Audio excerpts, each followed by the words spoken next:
He was 32 years old, and riding alone in the flat white glare of the desert outside Dry Creek, with no family waiting for him and no contract in his saddlebag, just a canteen half full, a small brass compass his mother had pressed into his hand the winter she died, and $11 folded in the pocket of his vest.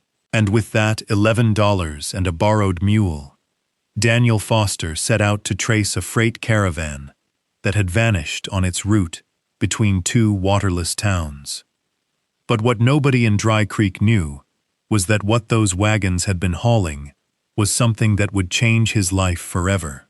Settle in, stay close, and let us know where you're watching from tonight.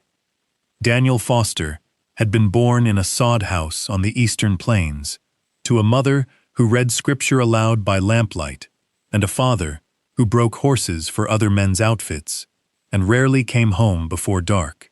His mother's name was Ruth, and she had come west from a small farming town in Missouri, with 2 trunks, a Bible, and the brass pocket compass her own father had carried through the war, and she had kept that compass on the shelf, above the stove, for as long as Daniel could remember.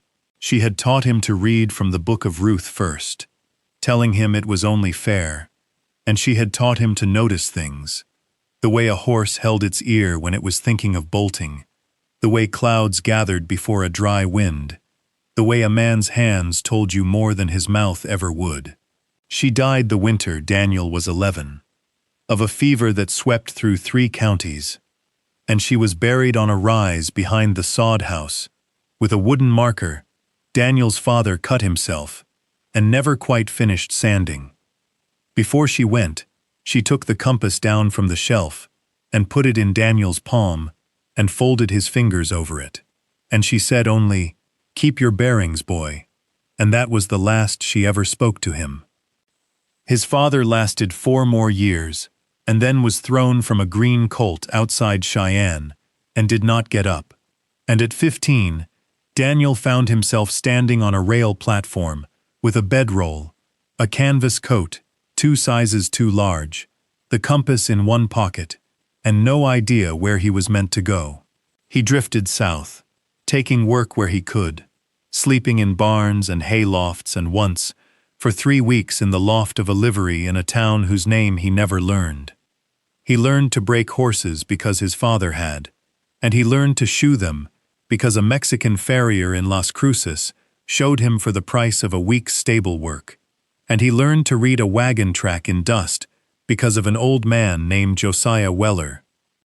Weller was 62 the summer Daniel came onto his outfit, a widowed freighter who had run mule teams from Santa Fe to the mining camps of the San Juans for close to 40 years. And he had a slow way of speaking and a slower way of moving, and he saw in the quiet 15-year-old boy something no one else had troubled to look for. Weller took him on as a swamper first, then as a second driver, then as a scout who rode out ahead of the wagons to check the water and the passes. And over 4 seasons, he taught Daniel everything a man could know about hauling freight through country that meant to kill him. He taught him to read hoofprints by depth and drag and spacing, to smell a spring from a quarter-mile downwind, to keep a mule alive on grass no cow would touch, to sleep with one ear turned to the picket line. He taught him that a good teamster carried 3 canteens and drank from the smallest, that a broken axle was a puzzle and not a tragedy, and that a man who lied about the weight of his load would eventually kill somebody who trusted him. Weller was not affectionate. He was patient, which Daniel understood, even then, was the deeper thing. The old freighter died the spring Daniel turned 24, sitting up in his chair beside the stove, with a tin cup of coffee going cold in his hand. And he left Daniel his double-rigged saddle, a Winchester with a cracked stock, and a folded piece of paper that said only, "The boy knows the trade, treat him fair." Daniel kept the compass in his vest pocket after that, close to his ribs, and he kept the paper folded inside a small leather wallet with his mother's picture, and he went on hauling freight for whatever outfit would hire him. For the next 8 years, he worked the long routes out of Santa Fe, out of El Paso, out of the little supply depots that sprang up along the new lines, and he built himself a name as a scout who did not lose wagons and did not lose men. He was known to be quiet, honest, uninterested in whiskey, and slow to take offense, but slower to forget one. He owned no land, courted no woman, passed a single winter with a laundress in Socorro, who married a barber the following spring, and he sent what money he saved to a mission in Missouri that had helped his mother when she first came west. He was 32. The summer he rode into Dry Creek, looking for winter work, with a freighting concern called the Alderman Line, and he found the town half-shuttered against a dust storm, and the freight office locked, and a note tacked to the door in a hand he did not recognize. The Alderman Line had lost a caravan, 6 wagons, 4 teamsters, 2 outriders, and a load consigned east under seal. They had left the depot at Piedra Wells 11 days before and had not been seen since, and the company that hired them was refusing to send another crew until someone found out what had happened to the first. Daniel stood on the boardwalk with the wind pulling at his coat and read the note twice, and then he went inside the empty office and sat down at the freight master's desk to wait.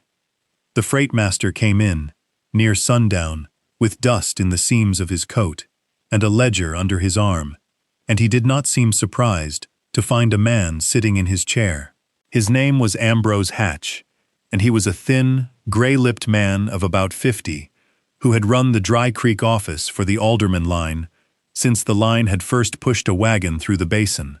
He set the ledger on the desk and looked at Daniel a long moment without speaking, and then he sat down on the corner of the desk because Daniel had his chair, and he took a cigarette out of a tin case and did not light it. He asked Daniel's name, and Daniel gave it. And he asked what outfits Daniel had scouted for, and Daniel named them plainly. And Hatch nodded once at each name, as if he were ticking a list in his head. Then Hatch said there was no winter work with the Alderman Line. There would be no winter work with any line out of Dry Creek. The company back east had frozen the accounts pending the missing caravan, and no wages were being paid, and no contracts were being written, and no new crews were being put on the road. He said it in the flat, courteous voice of a man who had said the same words to 4 other men that week. He did not apologize, and he did not soften it, and Daniel did not ask him to. Hatch looked at the wall for a while, and then he said there was one piece of paying work left in the office, and it was not work he would recommend to a friend. The company was offering $40 in cash and a fresh mule to any man who would ride the caravan's route between Piedra Wells and the crossing at Sand Tank and bring back word of what had become of the wagons. $40 on return, nothing paid forward. No supplies advanced beyond what a man could carry on his own account. No second rider, no promise of a second party sent after him if he too failed to come back. Hatch said the company had put the offer up in 3 towns, and no one had taken it, and that he himself would not take it, and that he was telling Daniel plainly, because Daniel had come a long way and deserved plain words. Then he slid a sheet of paper across the desk, with the route written out in a clerk's careful hand and a wax stamp at the bottom, and he set a pencil beside it, and he waited. Daniel read the route twice. He read the names of the water holes, and the mileages between them, and the notation that the caravan had been carrying a sealed consignment for a party not named on the manifest. He folded the paper along its creases and put it in his coat pocket. He asked whether the mule offered was sound, and Hatch said it was. He asked whether the $40 would be paid to a mission in Missouri if he did not come back, and Hatch, after a pause, said that it would be, and wrote the mission's name at the bottom of the page in his own hand. Daniel signed his name on the line above the wax stamp. He did not shake Hatch's hand, and Hatch did not offer it. He gathered his hat off the desk and stepped out into the wind, and the note about the missing caravan was still tacked to the door where it had been at noon, and he did not look at it again. He slept that night in the loft of a livery at the north end of town for the price of tending 3 horses, and in the morning he took the mule Hatch had promised him, a stout dun jenny about 9 years old, deep in the chest, with a nick out of one long ear, and he loaded her with what a man carries when he does not intend to be waited for. 2 canteens on the near side and 1 on the off, a blanket roll, a little sack of parched corn, and a wedge of hard cheese wrapped in cloth, a bar of lye soap, a tin of matches sealed in wax, the Winchester, with the cracked stock in a scabbard along the mule's shoulder, and 40 rounds in a canvas belt, a folding knife, a whetstone, a coil of picket rope, a farrier's rasp, a small hoof pick, and a horseshoe nail case that had been Weller's, salt in a twist of paper, the leather wallet in his inside pocket, the brass compass in his vest, close to his ribs, where he had carried it for 21 years. He rode south out of Dry Creek in the first gray of morning, and picked up the freight track a mile beyond the last corral, and by the time the sun cleared the ridge behind him, the town was already gone behind a lift of dust. The country opened out flat and pale ahead of him, cut here and there by dry washes and the dark scribble of mesquite along their banks, and the mountains that had looked close from the boardwalk showed themselves at their true distance. A full day's ride, and then another. He rode with the compass unshipped in his palm for the first hour, not because he needed it to follow the wagon ruts, but because holding it steadied him, and because his mother had told him once that a man who kept his bearings kept himself. The dun jenny walked at the easy, wide-set gait of a mule that had done this before, and Daniel let her set her own pace and watch the country the way Weller had taught him to watch it, in wide, slow sweeps from the near ground to the far ridges and back again. By noon the wind had come up and the horizon had gone the color of pale flour, and he pulled his neckerchief up over his mouth and rode with his eyes narrowed against the grit. The wagon ruts held even under the blown dust, deeper than a common freight track, because the caravan had been running heavy, and he read that in them without meaning to. 6 wagons, he could see it plain, the near side wheels of the lead wagon a little worn on the outside, meaning a driver who bore left on his brake, a shod outrider's horse ahead and off to the north, cutting sign for water, another off to the south. Everything as it should be, everything as Weller would have set a train, and Daniel felt for a while as if he were riding behind men he knew. He made camp that night in the lee of a broken bluff, and he watered the jenny from the smallest canteen, and drank the same from the same, and he ate a handful of parched corn, and lay down in his blanket without a fire, because a fire would have shone for miles. He listened a long time to the wind moving in the mesquite, and to the dry, small sound of the mule cropping at nothing, and he slept in short pieces, the way a man sleeps who is following something he does not yet understand. He rode out at first light, and picked up the sign again where he had left it, and for 2 more days the country stayed the same, flat and pale and cut by washes, and the wagon track stayed with him. On the 3rd day the ruts bent west, toward a low line of red rock that Hatch's route sheet called the Espinazo, and by afternoon Daniel began to read a change in the sign. The outrider's shod horse to the north had come in tight against the wagons, and stayed there.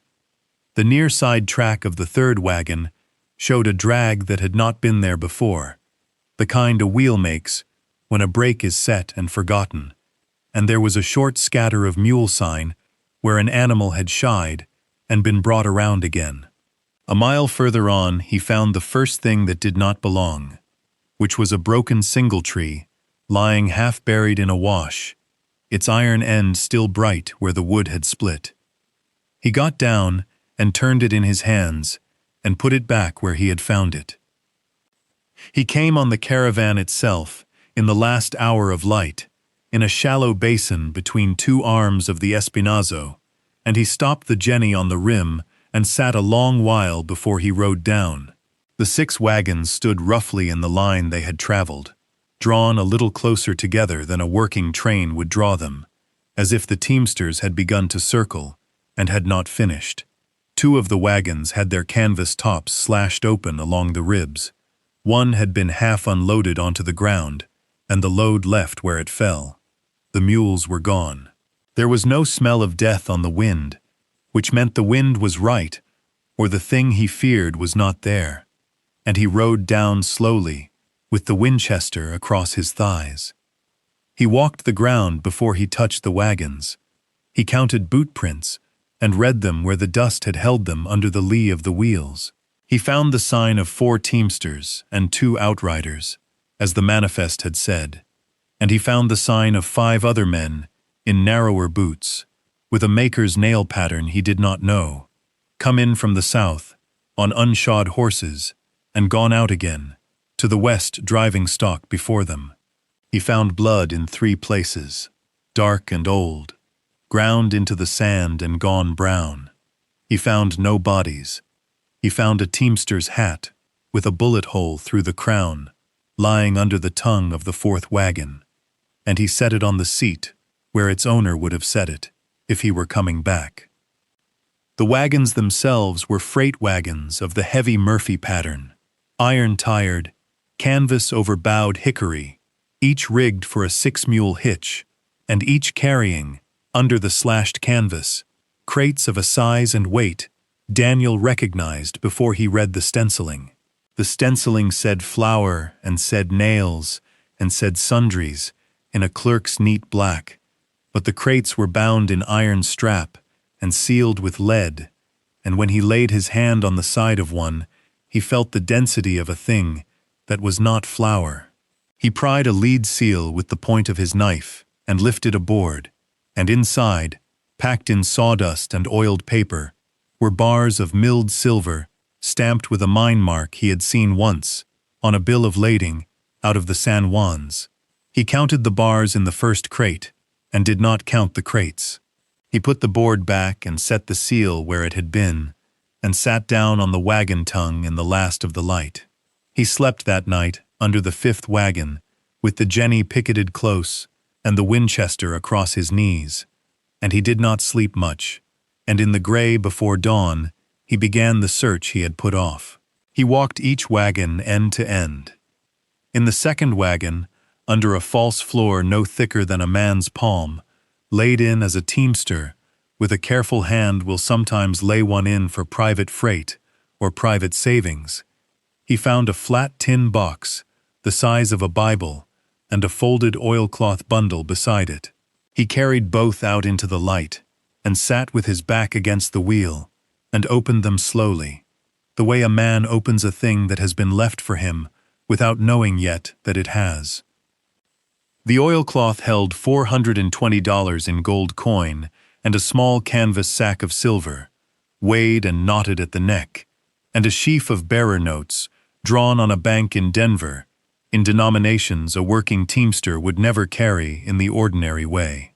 The tin box held a bill of consignment under a name Daniel did not know, a hand-drawn map of the route with 3 waterholes marked and a 4th marked with a cross, and the word poisoned written beside it in pencil, and, folded twice and pressed flat beneath the map, a letter. The letter was written on lined paper, in a slow, careful hand, and it was addressed on its outer fold, to whoever finds this. Daniel unfolded it, and read it once through in silence, and then read it again aloud, quietly, as Weller had taught him to read a thing that mattered, so that the words would settle in him and not be forgotten. "My name is Thomas Berryhill," the letter began, "and I have driven freight on this road for 22 years, most of them for the Alderman line, out of Piedra Wells, and I am writing this on the night of the 9th of September, because I believe we will not come through. We are carrying silver out of the Ruby Hill mine, consigned east under a false manifest, and there are men riding the country south of us, who know what we carry, and did not learn it from any honest mouth. I have hid this box under the floor of the second wagon, because if we are taken, the wagons will be searched, but not this way. Whoever finds this, the money and the oilcloth is mine, saved out of 22 years of driving, and I meant it for my sister's boy in Kansas, whose name is written on the paper inside the sack. But if you are the man who found us, and you are honest, take enough to see this thing through, and see that the rest goes to the boy, and I will thank you from wherever I am. I am 59 years old, and I have no wife living, and no child of my own. And I have kept my bearings on this road, as well as any man. And I am not afraid of the country, only of the men. God keep you. Thomas Berryhill. Daniel folded the letter and sat a long time with it in his hand, and the wind moved in the canvas above him, and he thought of Weller sitting up in his chair by the stove with the tin cup in his hand, and of his mother pressing the brass compass into his palm, and he understood that he had been left something again by a man he had never met. At first light, Daniel put the letter back in the tin box, and the tin box under his coat, and he walked the basin one more time with the map in his hand. The poisoned water hole, marked with the cross, lay a half-day west, and matched a seep the caravan would have reached on the 10th, if the men from the south had not come first. He understood then how it had been done. He rolled the canvas back over the crates, and lashed them down where the ribs had been cut, and he took the teamster's hat from the seat and laid it inside the wagon with a folded blanket over it. He picketed the jenny under the tongue of the second wagon and left her a measure of the parched corn, and he walked out onto the ground and cut a shallow trench between two roots of mesquite and buried the oilcloth bundle and the tin box together, and he set a flat red stone over the place and paced the distance to the third wagon and wrote the count in his memory, the way Weller had taught him to write country in his memory. Then he mounted and rode north, not west, because a man who has been robbed once does not ride toward the robbers alone. He made Piedra Wells on the morning of the second day, and went first to the freight yard of the Alderman line, where a barrel-chested Missourian named Otis Grady, aged 54, sat on a nail keg splicing a broken trace. Daniel told him what he had found and where, and told him what he had not touched and what he had buried, and Grady listened without moving the awl in his hand. When Daniel was done, Grady stood and set the trace across the keg, and walked with him to the town marshal's office, where a marshal named John Redfern, aged 41, a tall Canson, with a broken nose and a cool clerk's manner, wrote every word down in a bound book, and signed it, and had Daniel sign under him. Redfern sent a rider east that afternoon, with the report to the county seat, and a rider south for 2 deputies he trusted. In the meantime, Grady put out word in the yard, and by evening there were 4 men willing to ride. Grady himself, a young mule skinner named Rufus Pate, aged 19, who could handle a 6-mule hitch with one hand on the jerk line, a farrier named Manuel Ortiz, aged 48, who had shod for the Alderman line for 11 years, and a widow's brother named Henry Ashcroft, aged 37, who owned a wagon and a good team, and would not take pay for the use of them. The widow herself, Mrs. Della Ashcroft, aged 34, ran a boarding house on the north side of the plaza, and fed the whole party twice a day out of her own kitchen for the 4 days of preparation without a bill, only asking to be told when they came back. They rode out on the 5th morning, with Redfern and his 2 deputies added to their number, and Daniel led them at a scout's pace along the track he had come in on. On the afternoon of the second day they reached the basin, and Grady stood a long time with his hat off, looking at the wagons, and then he put his hat back on and set the men to work.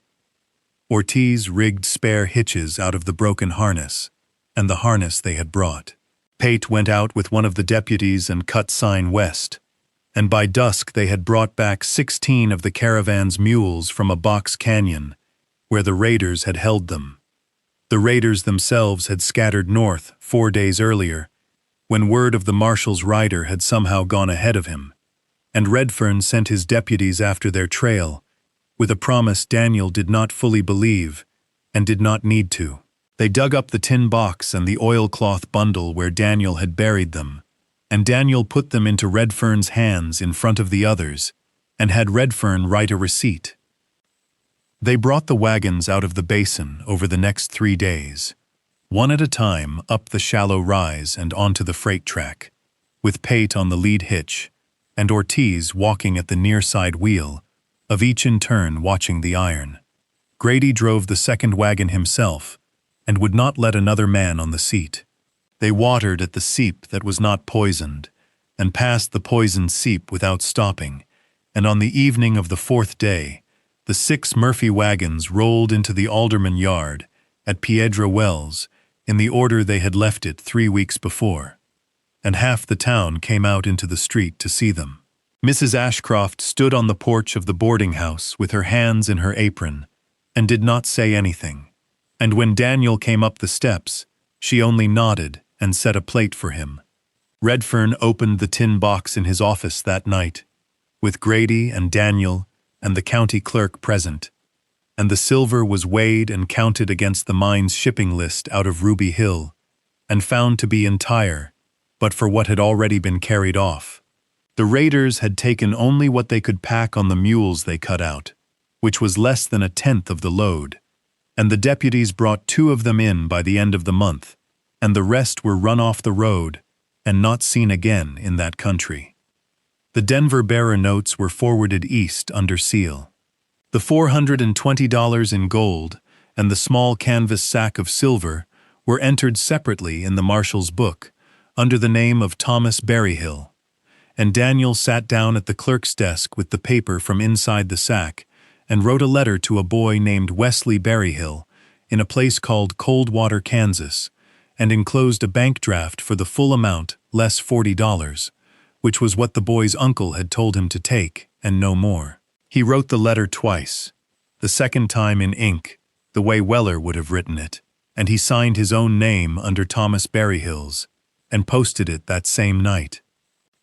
The Alderman line paid Daniel the promised $40 on the morning after the wagons came in, and Hatch rode up from Dry Creek within the week, and paid him another $200 out of the company's recovered accounts, and offered him the freightmaster's chair at Piedra Wells that Thomas Berryhill's death had emptied.